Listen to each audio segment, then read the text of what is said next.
and welcome to Amrita by the Book. My name is Amrita. This is my booktube, and today I'm going to be doing the 15 Rogues tag by Jeremy Fee.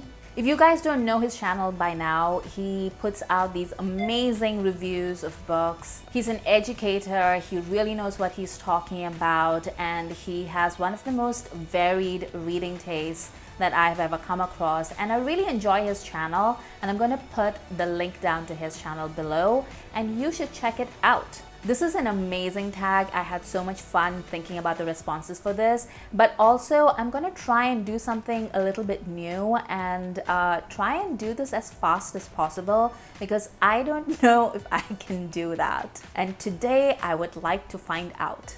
Like the best of rogues, I just want to do things to find out if I can. Number one, in what ways do you feel socioeconomic status influences the lives of rogues? So on the surface, I feel like this is a very clear-cut answer, right? Like you are a rogue because you are going against society in order to win for yourself something that society refuses to give you or has withheld from you. But I feel like there are varieties of rogues. So if you look at somebody like, say, the Scarlet Pimpernel, they're not doing it for money. They're really doing it out of, I don't know, like class solidarity, I suppose, and also because they're bored, they're rich, they're young, and they can do it.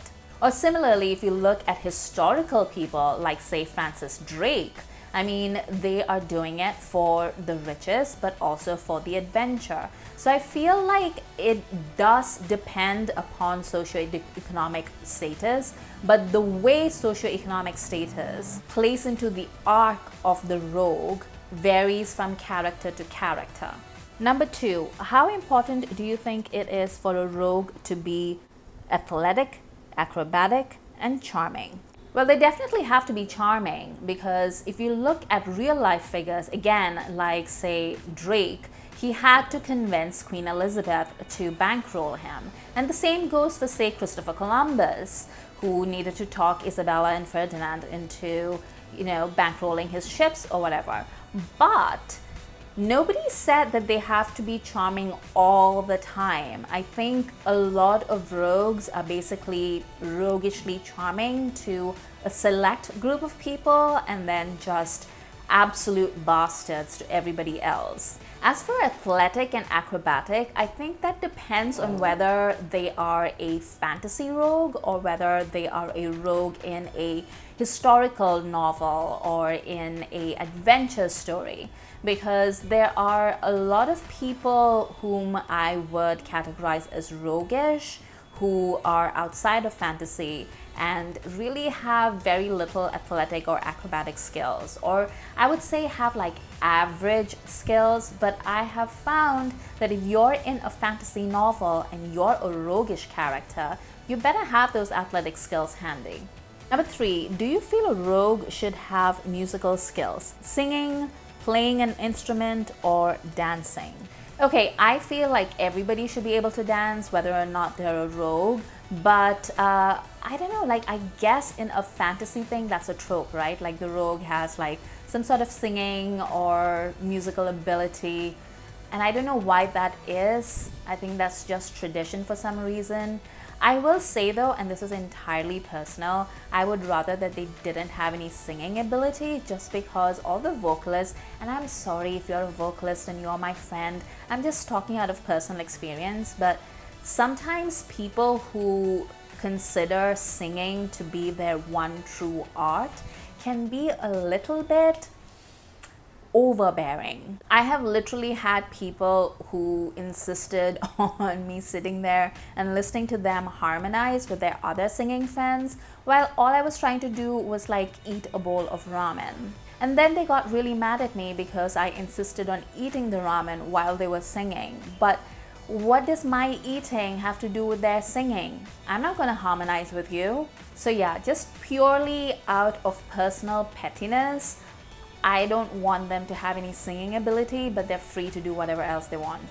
Number four, do you believe in a code of honor or justice even when breaking the rules? Yeah, obviously. Haven't you heard about the honor code between like thieves and pirates? Like literally the worst scum on the planet, but they're still like some kind of code of honor between them. If they don't have a code of honor and if they have no principles at all, that's not a rogue, that's a villain. That's the difference. Number 5, when doing roguish things, do you prefer to act alone or in a group? I've noticed that the questions have moved from the general to the personal, which makes me wonder if Jeremy never puts his face on camera because he works for the FBI and this is all just some kind of giant sting operation. But anyway, since you asked so nicely, I will let you know that I would prefer to do it by myself, just because experience has taught me that when I'm in a group project, I end up doing all the work. And if I'm going to do all the work by myself anyway, I might as well just do the climbing by myself. You know that saying that 2 people can keep a secret as long as one of them is dead? Harsh, but true. Number 6, do you have a fun alias or nickname you go by? Yes, I have my first name, actually, my legal name, which half the people that know me don't know because I never use it except for official documents. And that's a very long story, which I will tell you some other day. Number 7, have you ever played pranks on your family members? My family is not really a pranking family. I think we're all too hot-tempered and volatile for that to work out well for anybody. So, no. Number 8, do you have any infamous family members or friends? Yes, sir, I do, but I can't give you any specifics because I feel like that would be really identifying information, but suffice it to say that I am related to a surprising number of murderers. And I don't even mean like, oh, this person went crazy and then like murdered, I don't know, their neighbor or like ran over someone. No. I mean like giant, like headline making acts of murder that sparked international manhunts and like books and novels have been written about it and all kinds of things. So yes, I do have several infamous people in my family and friends, and no, I can't tell you who they are. Number 9, have you ever used secret compartments or hiding places for things? If so, what? Wow, Jeremy is really working overtime for the FBI, huh? When I was about 7, I read The Secret 7 by Enid Blyton, and I thought the 7 meant like age. And so I was like, oh, this is the age when I start my detective agency. But none of my friends really wanted to be part of my detective agency, so I would just skulk around the neighborhood trying to find people doing wrong things. And basically, I lived in a very secure, gated community. So basically, the most suspicious thing in that neighborhood was me hiding behind trees and such. But I would uncover evidence and then I would take it home to preserve it, and I would keep it in the cupboard at home. And then one day my mother was arranging my cupboard and she discovered like all these sticks and stones and things that I was like, oh, like that's a weapon, that's evidence, blah, blah, blah. And my mother was like, why do you have garbage in your cupboard? And then she threw it all away and I was crushed. Number 10, do you have an iconic item, such as a hat or whip that people know you by? No, and honestly, if I met someone like that in real life, I would think that they were a douchebag. Like literally, when has that ever worked out for anyone not named Harrison Ford? Never. Number 11, was there a time that you were almost caught doing something but got away? Yeah, I'm Indian. I spent my entire life half a step ahead of my parents. I had some serious skills as a teenager. Number 12, how likely are you to run and hide if there's something scary in your life? Okay, to be serious for one quick second, I just want to thank Jeremy for making this tag, because I was going over the questions of this tag right after he had made it, and I came across this particular question, and my fight or flight response is very much geared towards fight, which is not a good thing. Like that's basically contrary to all advice that they give to people who find themselves in bad situations, basically. But I was reading this particular question, and about a week or two later, something came up in my personal life, and it was not something that I was really emotionally prepared to face. I don't want to give too many details because it's really nobody's business, but I was kind of considering whether I could just brush it under the carpet and then look at it some other time. And then I suddenly remembered this particular question, and I was like, well, what kind of person am I? And it turned out that I'm the kind of person who would actually meet things head on. And in this particular instance, at the very least, I think it saved my life. And also, it was just a good reminder to be true to myself, and that's how things usually work out for me. So thanks, Jeremy.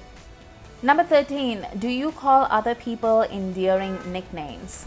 Yeah, all the time. I call my boyfriend's pet names, my mom, like my cousins, all of them. We do that as a family, but also I do that as a person. Just nonsense sounds, really. Number 14, have you had any near-death experiences? Not that I can recall. I think probably one of the times that I was really sick as a kid, but I had no sense of mortality back then. So I think it was probably more severe for my parents than it was for me. Number 15, in all of literature, who is your favorite rogue? There can only be one, and that is Matt Kvothe from The Wheel of Time. My favorite character, my favorite rogue, my favorite everything. I've actually made a video about all his most amazing moments. I'll link it up in the cards. You should check it out. And then you should read The Wheel of Time, which is one of my favorite fantasy series. Right, so now I need to tag 3 people, and the 3 people that I'm going to tag should be people who might be interested in rogues. And I think that's going to be Attention. Although, to be honest, I just want to see his reaction to the questions. He's hilarious and I love his videos. I'm tagging Shannon and a book. And I know she's been doing a lot of Star Trek content, and the one thing Star Trek loves is a rogue. So I want to see the answers to this particular question.